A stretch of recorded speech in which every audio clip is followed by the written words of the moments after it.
Bonjour les amis. Aujourd'hui, j'ai reçu un petit message d'un membre du groupe qui me demandait si c'était à cause de son fil qui n'arrivait pas à lancer assez loin. Il avait un fil qui était résistant jusqu'à 6 kilos. Alors, quand je regarde 6 kilos, ça doit être entre 25 et 30 centièmes.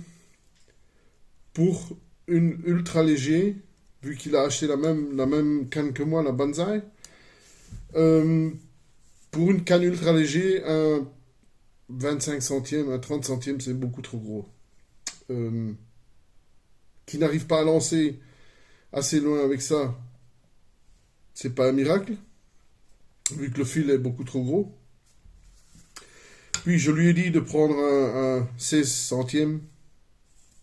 C'est la marque que j'aime bien te conseiller, c'est la Trabuco en 16,5 centièmes. Pour le moment, je suis plus que satisfait avec ce fil-là. Ce qu'il m'a dit aussi, il me dit, ouais, il y a un ami qui m'a dit que faudrait mettre le fil dans de l'eau chaude avant de le passer sur le moulinet. J'ai déjà entendu ça aussi, oui. Je fais jamais ça. J'ai un copain qui l'a fait, il n'a que des crolls, also, des nœuds, des crolls, il n'y a plus rien qui va. Je connais beaucoup de gens qui font ça, c'est à la pêche au carnassier. Mais alors, c'est du fluorocarbone. Si je prends du fluorocarbone, oui, il y en a beaucoup qui disent qu'il faut le mettre dans l'eau chaude pendant 5, 6, 7, 10 minutes et puis l'enrouler sur le moulinet. La première chose qu'il faut faire attention quand vous enroulez sur un moulinet, si vous le faites seul chez vous à la maison, il ne faut pas tenir le fil et mouliner. Il ne faut pas que ça soit tendu comme un fou. Qu'est-ce qui se passe si c'est tendu? Si ça c'est mon fil, il y a deux dans le moulinet. Il y a le troisième fil qui va venir, il va se mettre entre les deux. Si vous le serrez, qu'est-ce qu'il va faire? Il va se mettre entre les deux, il va se tirer entre les deux. Puis quand vous allez jeter, mais il y a quelque chose qui va le retenir et vous ne pourrez pas lancer assez loin. Alors je vais vous donner une petite astuce, je vais vous faire la démonstration plus tard. Euh, voilà. Je dis toujours, moi, pour en ultra léger, le maximum que je mets comme fil, c'est du 18 centième. Mais c'est vraiment le maximum. J'adore pêcher avec le 16,5 de Trabuco. J'ai des autres marques où c'est des 14 centièmes. Je connais beaucoup de personnes qui font avec du 12 centièmes. C'est un peu criminel, 12 centièmes. Si vous allez prendre des super grosses ou des grosses, faut faire attention. 16,5 centièmes, pour moi, c'est optimal, quoi. C'est le meilleur fil que j'ai trouvé pour le moment. Alors, ma Banzai, mon Ryobo, j'aimerais bien, j'ai toujours dit que j'aimais bien de pêcher au nylon. Maintenant, je me suis acheté une petite tresse. C'est du 4 centièmes qui a voilà, jusqu'à 3 kilos. Et j'aimerais bien l'essayer parce que c'est vraiment très très fin. C'est encore plus fin que le Trabuco en 16 centièmes. En 16 centièmes. Beaucoup de pêcheurs aux étangs qui m'ont conseillé d'essayer ça. Euh, Surtout pour les leurres souples de probate, que ce soit de probate ou d'autres choses. Les leurres souples. Parce que si vous avez une attaque sur un nylon, c'est ce que j'ai jamais. Enfin, j'ai jamais pêché avec une tresse, c'est pour ça que je ne sais pas. Le nylon, il va se détendre. Il a un jeu de détente. C'est pour ça que vous sentirez les attaques, mais vous ne pourrez pas le ferrer comme il faut. Maintenant, avec une tresse, une fois que vous avez l'attaque, vous le sentez, si vous ferrez tout de suite, il ne va pas se détendre rien du tout, il va tout de suite accrocher le poisson. Si vous prenez une tresse, obligé de mettre en bas de ligne un morceau de fluorocarbone. Ici, j'en ai un en 16 centièmes qui va jusqu'à 1,4 kg. J'espère que ce sera bien, je vais essayer. Je vous tiens au courant dès que j'ai essayé. Mais j'aimerais bien passer à la tresse, essayer pour voir si c'est vrai tout ce que les pêcheurs racontent, quoi.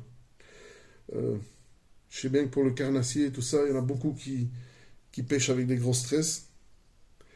Euh, Quand j'ai dit que j'aimais pas les tresses, bon, j'avais acheté la mauvaise tresse. J'avais pris une tresse de 12 centièmes. 12 centièmes pour une tresse, c'est déjà gros. Alors je me suis dit, ben, on va essayer. Samy de Sioux m'a conseillé de prendre un 4 centièmes. J'ai acheté un 4 centièmes et je vais essayer. Bon, maintenant je vais vous montrer comment on met ça sur le moulinet sans le moulinet trop serré ou pas assez serré. C'est une petite astuce que j'ai vue aussi sur l'internet, que j'ai essayé et depuis lors, j'ai jamais bu de croche, j'ai jamais eu de nœud, rien du tout. Alors, je vais passer à la pratique, je vais vous montrer ça. Allez, à tout de suite. Alors, voici ma petite astuce. Un livre, assez lourd. J'ai enflé, que ce soit le nylon ou la tresse, sur mon moulinet.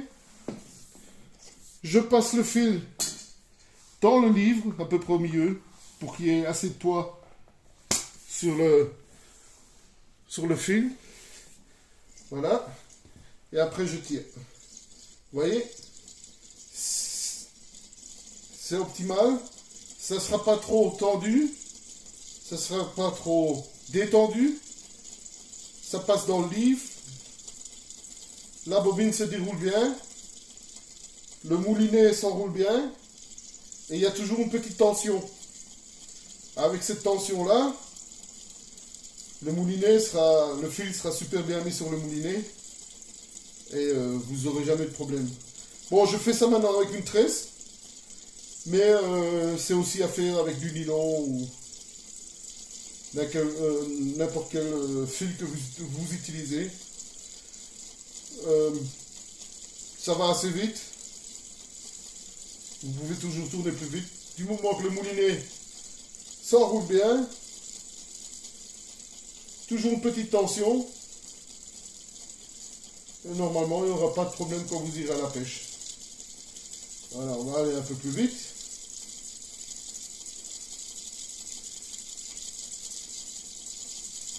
Tant que la tension est toujours là, le fil va bien s'enfiler dans le moulinet. Il n'y aura pas de problème. Faut pas que ce soit un annulaire de téléphone ou quelque chose comme ça parce qu'ils sont beaucoup plus lourds. Mais un bon petit livre qui a quand même un peu de poids, il n'y a pas de problème.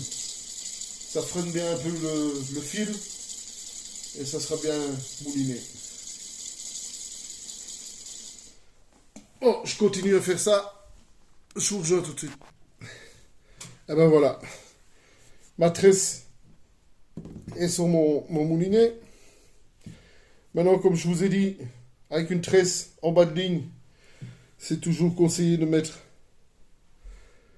un fluorocarbone. Alors, j'ai pris, ici, ça va être voilà, 80 cm, 1 mètre. Bon, je vais vous montrer comment est-ce qu'on peut faire le nœud.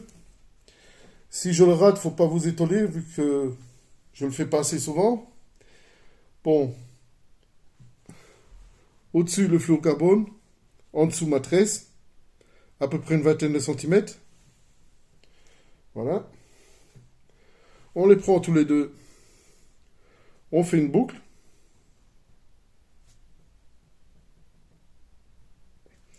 Voilà. J'ai ma boucle avec les deux. Je passe le doigt dans la boucle.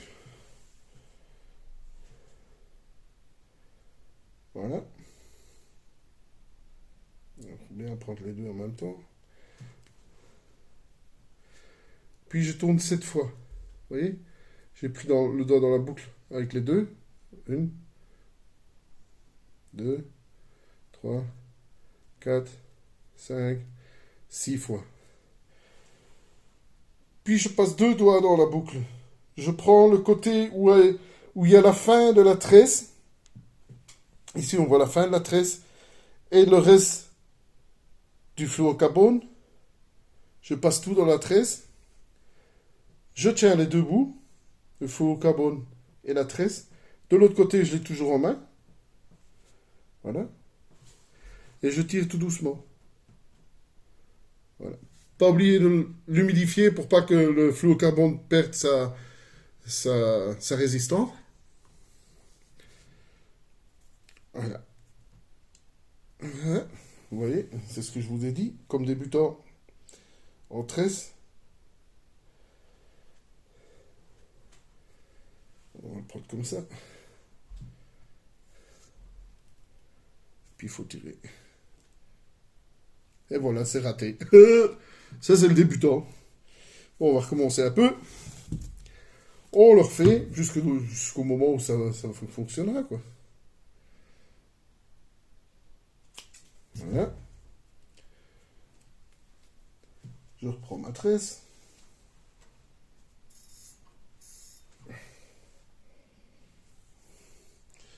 Mon fluorocarbone. Je vais le recouper. Si c'est un peu plus petit, c'est pas grave.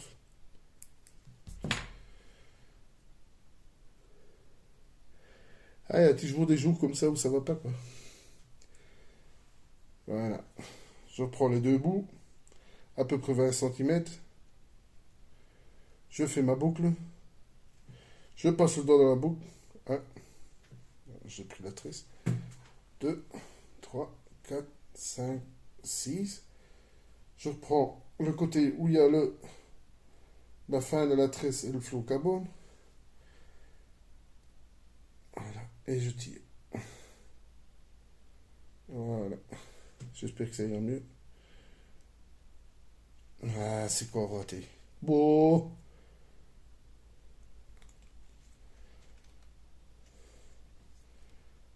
Ah, voilà. J'ai bien tiré maintenant. J'ai oublié de l'humidifier. Voilà. Et voilà le nœud. Pas plus gros que ça.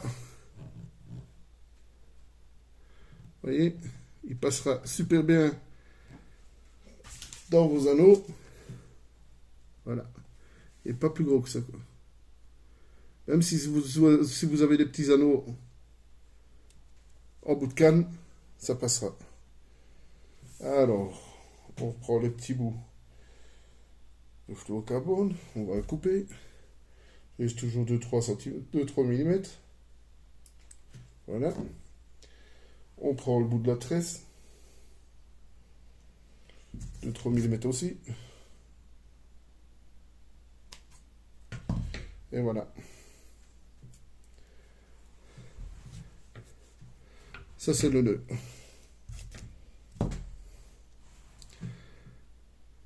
C'est le nœud. Et il tient.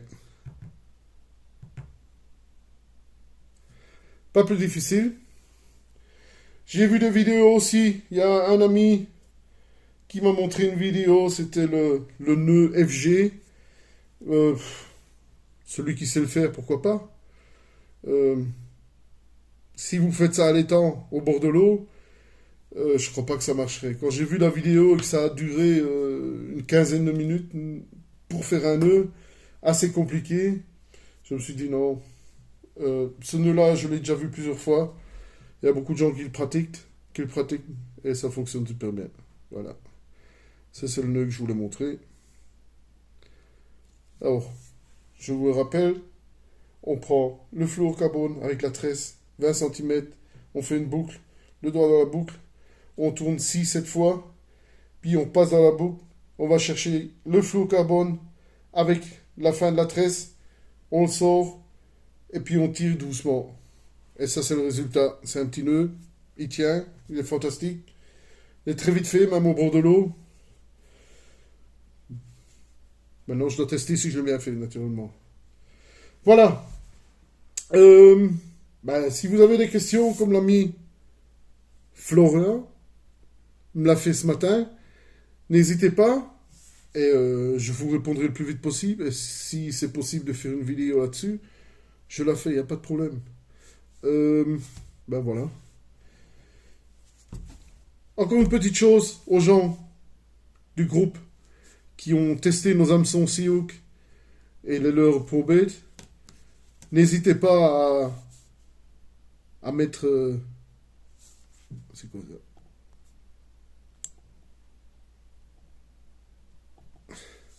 N'hésitez pas à mettre un petit post dans le groupe pour montrer vos prises.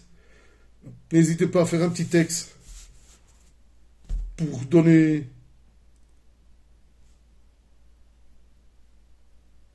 vos résultats, pour peut-être éclaircir les autres personnes comment est-ce qu'on pêche avec les leurs. Maintenant, avec ce nœud-ci, s'il y a quelqu'un qui a une autre alternative qui va aussi bien et aussi vite, n'hésitez pas. Je suis pas le dieu de la pêche. Je fais que partager ma passion. C'est tout. Alors, n'hésitez pas. Et si je fais quelque chose de pas bien, s'il y a quelque chose qui est faux ou quelque chose comme ça, n'hésitez pas à me le dire. Je veux bien apprendre, moi. Je veux bien apprendre. Je suis pas le dieu, comme je viens de le dire, le dieu de la pêche qui sait tout. Et s'il y a quelqu'un qui veut me montrer quelque chose, qui veut m'apprendre quelque chose, ça sera bienvenu. Ça sera bienvenu. Moi, je veux bien m'améliorer aussi. Je suis pas le champion du monde, le dieu de la pêche, rien du tout. Alors, n'hésitez pas. Mettez vos prises dans le groupe. Vous pouvez montrer vos montages, comment vous pêchez avec un tornado, un pronado, pardon, ou avec les autres leurres. N'hésitez pas. Il n'y a pas que moi qui peux mettre les trucs là-dedans. Alors, n'hésitez pas. Vous faites un petit texte. Vous pouvez mettre des petites vidéos aussi si vous voulez montrer quelque chose. Pas de problème. La dernière chose, mon ami de la Cruz qui m'a vendu l'Alpha Banzai m'a écrit ce matin pour me dire qu'il y avait une petite action. La Banzai, plus un moulinet de Daiwa, maintenant je sais plus c'est lequel, je vais vous faire un petit article.